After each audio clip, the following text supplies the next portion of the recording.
Y'all, there is so much to cover from Google's Made by Google event, so I'm gonna jump right into this. I have a lot of notes that I wanna speed through so that I can get this video out to you as quickly as possible, but I'm gonna give you a general overview of the biggest things that the Google team talked about, and then I'll also go through each of the 3 main products that they featured at the event, and then I'll also let you know what I pre-ordered, because I did pre-order things, multiple things, and yeah, let's get right into it. Okay, so I'm gonna have my phone up for a lot of this because I'm definitely gonna go through bullet by bullet, but the general overview of this event was emphasizing the combination of software, hardware, and AI. We've seen this before, but Google has always kind of emphasized that, and in this particular event, they like to push like one big thing in each of their events.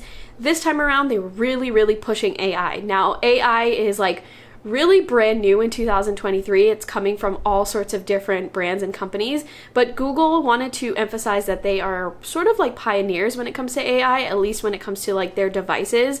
And when I thought about that, it's definitely true. Part of the appeal when the first Google Pixel phones came out was the Google Assistant, and Google Assistant is like a form of AI. So they have definitely been pioneering this element, specifically and especially when it comes to like implementing into products and stuff. So they emphasize that a lot, and they emphasize it throughout the entire event. But talking about AI, they mentioned that there will be seamless insights within your Google Home app. So basically, if you're asking something of your Google Home, it will search across all of your devices and find solutions for you easily. This is something that we've seen in the past, but they're definitely improving it now.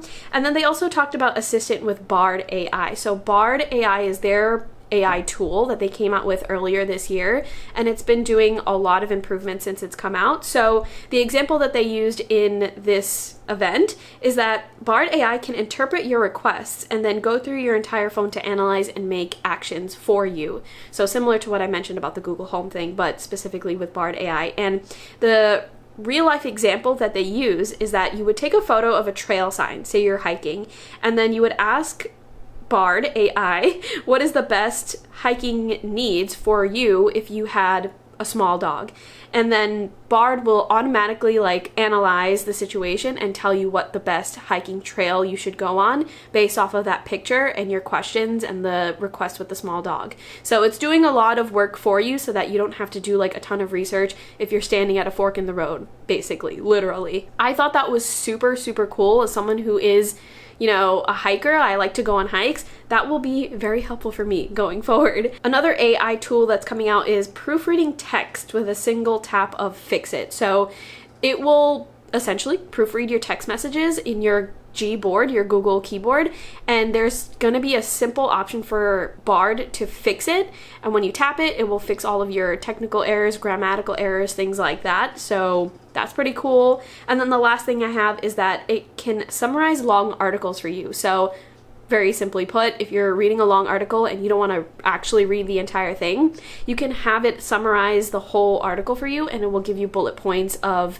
the recap, essentially, of a long article. Very helpful things, very cool and realistic and practical things, so that was really cool. But let's go into the 3 biggest products that they talked about in the event. Starting with, I'm gonna go with like the least updated ones to the most updated ones. So starting with Pixel Buds. So they are coming out with new Pixel Buds, and the main points that they talked about are AI improvements. Of course, they pushed AI throughout the entire thing. They also talked about clear calling, audio background reduction, and enhanced voice. So if you're on the phone with someone and there's a lot of noise going on in the background of that other person, it will kind of reduce the background noise and enhance the voice of the person speaking, so you can very clearly hear the person speaking. Very cool. I feel like I've had issues with that so many times in the past, so love to see that. And there's also auto pausing and transparency mode. So I come into this issue a lot where if I have my headphones on and someone's talking to me, I don't hear them, obviously, because it's noise canceling. And if I do want to hear them, I'll have to scramble and get my phone, pause whatever I'm listening to, take the headphones off, and then speak to them. These Pixel Buds will be able to interpret that you are talking to someone around you, and it will automatically pause whatever you're listening to, and then it will become less noise reduction so that you can actually hear what the other person in the room is saying to you. Very cool, very convenient. And then the last thing that I have here is that they are providing colors. So the Pixel Buds will have colors that match the brand new phones that came out this year. All super cool things. I will not be getting the Pixel Buds. I mean, I'll talk about what I got, but very, very cool if anybody wants to get Pixel Buds. I think these are really great and practical kind of improvements. Next up is the Pixel Watch 2. So I know a lot of you are interested in hearing about this. There are quite a bit of updates here. So the first thing is upgraded design and materials. It's more durable, there are recycled materials, it's more lighter, it's comfier, and there's a breathable sport version. So all good things. There's an upgraded CPU. The battery life has improved. Apparently it has 24 hours of use in one single charge, even when it has always on display. I'm a little bit suspicious about that, but we'll see.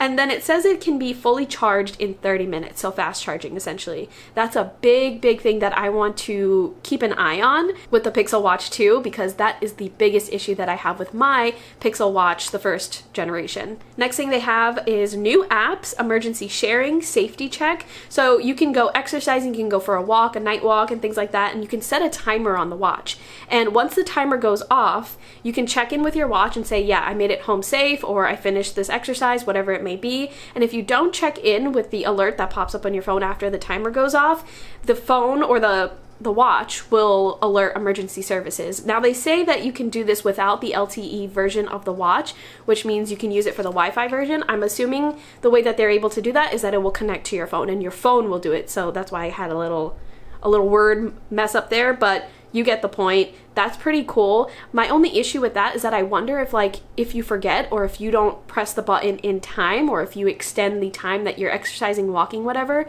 will it just automatically call emergency services? Not too sure, but we'll see what happens with that. The next thing is AI, of course. And then they added 3 sensors. I don't know if they added 3 sensors or they added 1 or 2 more sensors, but there are 3 sensors total now. And these sensors are to help with accurate tracking when you're exercising. So particular types of exercising will be able to be accurately tracked. Your heart rate will be accurately tracked, things like that. There are also new coaching features.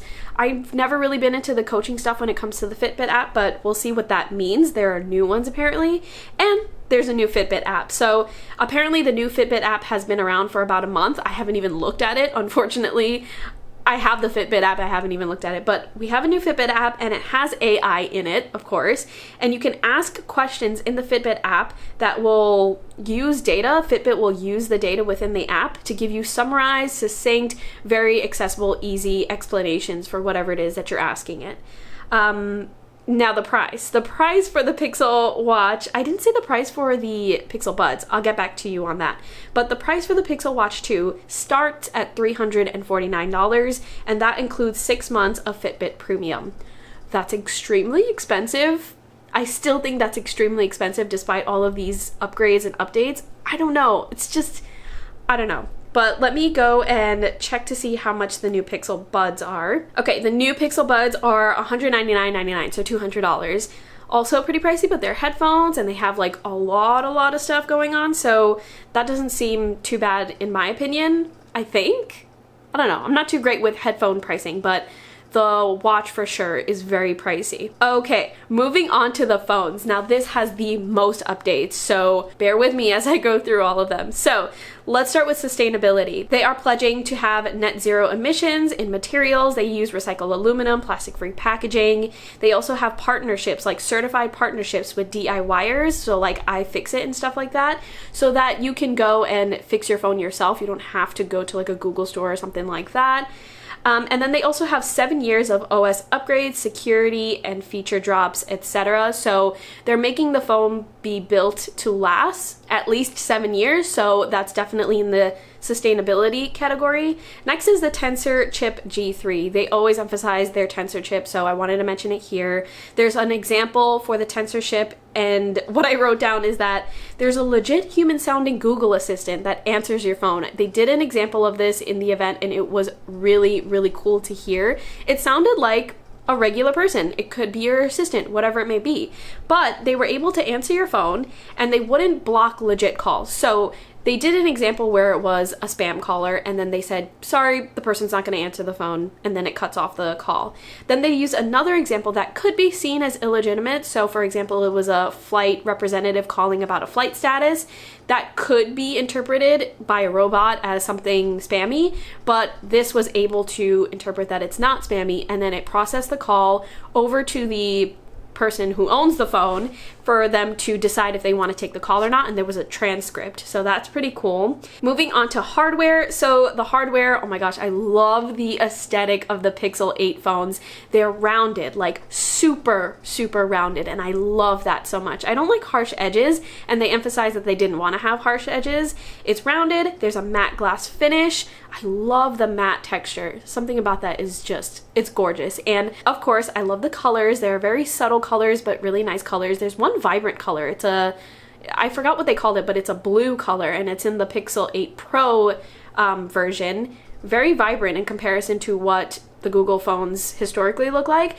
But there are also very subtle, neutral, aesthetic-y looking colors as well. I will say the blue is also aesthetic-y looking, but more on the bolder side. There's also a temperature sensor on the back of the phone for like legit temperature sensing. I was confused at first, but they used the example of being able to detect the temperature of a baby's bottle, like if you place it on the phone. And I was so confused. I was like, wait, this is actually a temperature sensor? Yes, you can actually take your own temperature on your phone as well. Very random, but also pretty cool. We'll see how practical that is going forward, but kind of cool. Next category is the Actua display. This is what they're calling their new kind of display where they've enhanced the display on the screen, and it's 42% brighter than the Pixel 7. It's very clear. They're trying to make whatever you see on your phone true to life, and no matter what brightness you're in, no matter what setting you're in, so that was cool to see. And then the last category before I compare the 8 and the 8 Pro, the camera. There is so much going on with this camera, and it makes me so happy. So the first thing is computational audio.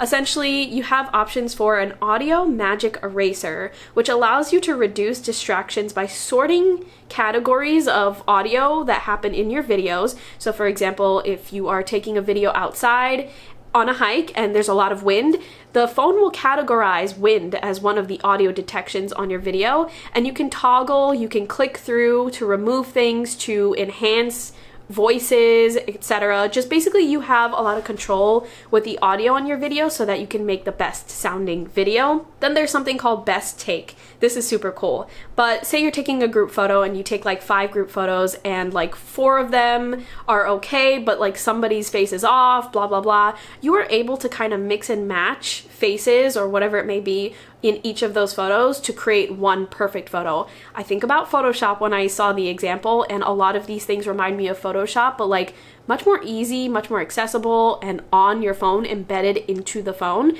So that was pretty awesome. I do feel like when I'm taking pictures, I feel like a lot of people, when they're taking group pictures, you take like a bunch of them because you know you're expecting the picture to not come out 100% perfect. So this allows you to take those bunch of pictures and create something perfect after the fact.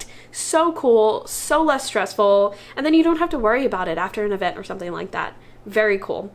Next thing is Magic Editor. So you can transform photos by moving, removing, resizing, altering effects, etc. Once again, reminded me of Photoshop. You're basically taking a photo that you took on your phone, and in your phone, you're able to completely transform the photo into whatever it is that you want to do.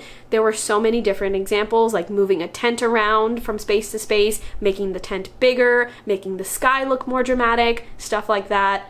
Absolutely unreal. Next thing, fixed magic eraser. So when I use the magic eraser on my phones, and since they adopted it into the new phones, I don't like it. I usually use a third-party app because when you're trying to remove something from a photo, what it will usually do is blur the area, and then it just looks like a blurred mess. It doesn't actually become useful, if that makes sense, and so I use a third-party app. In this new update, instead of making things blendy blurry, and they did actually like say that they were doing that, they use new pixels in replacement of whatever it is that you erase, so it looks like nothing was actually there, and it's a lot more practical, and it looks much more usable and makes the magic eraser more usable. Amazing. Can't wait to actually use that and see if it's legit. Next thing, video and real tone improvements, just overall improvements on that. I love what they're doing with the real tone improvements. The next thing is guided frame, so it allows you to focus on more than just faces. you can focus on photos, you can focus on paintings, you can focus on documents, you can focus on animals, things like that. So it's not just the face that your phone will be able to detect and focus on. Next thing is video boost. So they are using smart capabilities to make your video look much more enhanced, much more high quality. And then the last thing is zoom enhance. So you can zoom into a picture, and usually when you zoom into pictures, they get blurry. There's an option for you to enhance it so it doesn't look blurry. Lots of amazing things, so many amazing things that I can comment on, but I am just so impressed year by year about the camera improvements. It's the main thing that I love so much about the phones. And as soon as they get to the camera part and they go through this giant list of things and I'm like, there's another update, I'm like, I can't not get the new phone. And I say it every time in these videos, if they do major upgrades onto the camera, I'm gonna get it. And so they got me, I'm gonna get it. But we knew that I was gonna get it, right? So the last thing that I want to talk about before I say like what I bought or what I pre-ordered is the 8 versus the 8 Pro. So I think the biggest things that I noticed are different between the phones, of course, are the size, but they also said that the 8 Pro has a super Actua display. So if you remember when I talked about the Actua display, they are implementing it this year as like a super clear, true to life kind of display on the screen when you're looking at it. It's just a much more enhanced, upgraded version of the 8. So if you want even more of a great display, the 8 Pro is going to have it in comparison to the 8, but still the two are going to have great displays. The next thing that I think is the biggest difference is that the 8 Pro camera is upgraded with improved hardware and more control over settings. This is going to be for people who want to take professional quality videos and photos. This is something that definitely appeals to me. You can work with raw files, you can work with the actual like ISO and things like that. It's very, very technical, so this is not going to be an appealing thing for everyday, just general camera users on the phone. But if you're someone like me that really, really loves the fact that you can control every element of a photo or a video, this is going to be a huge, huge appeal to you. And I'm so excited to be able to get my hands on something like that because I use third-party apps to edit sometimes. I use third-party apps to add a filter sometimes, things like that. And if I am able to use just my phone to do all of that all in one place in a very, I don't know, seamless way, very easy way, I will not need to use any of my third-party apps, which will reduce my time in editing by a long shot. I am so, so excited to see that in action. But those are all of the points. What did I get? So I pre-ordered the Google Pixel 8 Pro and I got it in porcelain. Of course, it's a very neutral beigey kind of color. Of course, I got the 8 Pro instead of the 8. I was actually going to get the 8 because the pricing for the 8 starts at $699 and the pricing for the 8 Pro starts at $999.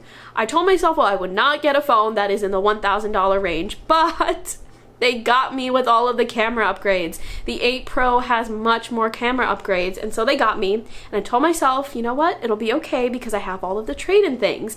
And I got a lot of trade-in discounts, y'all. I got a lot of trade-in discounts. So the phone is going to be way cheaper than $999 once I do my trade-in and stuff like that. But when I went to add the 8 Pro into my cart, they have some special offers going on now if you do pre-orders. And so they prompted me to get the Google Pixel Watch 2. And I told myself, hell no, there's no way I'm getting another Pixel Watch. This one was expensive as is, and it's absolutely fine. However, the special offer was to get the Google Pixel Watch 2, not the Google Pixel Watch 1, the Google Pixel Watch 2 for free. For free. $349 for free. So had to do it. So I ordered the Google Pixel Watch 2 as well, got it for free with this special offer, and I got it in porcelain, of course, to match the Google Pixel 8 Pro that I ordered. I am so excited, and by the time you're watching this video, I think the following week after you watch this video, I will already have the phone in my hands, and I will definitely do an unboxing and go through, you know, my first impressions of the phone and the watch. I can't believe I got the watch. So yeah, that is all for this week's video. That was a lot. High energy. Literally just came off of watching the event and compiled all of these thoughts together. So I apologize if I went through it really fast. If I'm breathing really fast, I'm like speeding through it. But I appreciate you. I hope this was helpful. Let me know your thoughts in the comments. Let me know if anything is standing out to you after watching this video. If you're gonna pre-order anything, if you're gonna twin with me, once again, I got the Google Pixel 8 Pro in porcelain and I got the Google Pixel Watch 2 in porcelain. If you're watching this video as soon as it comes out, you may get a chance at some special offers. There were several special offers, so it's not just that one. So head over and let me know afterwards. But thank you so much for watching, and I will talk to you in next week's video.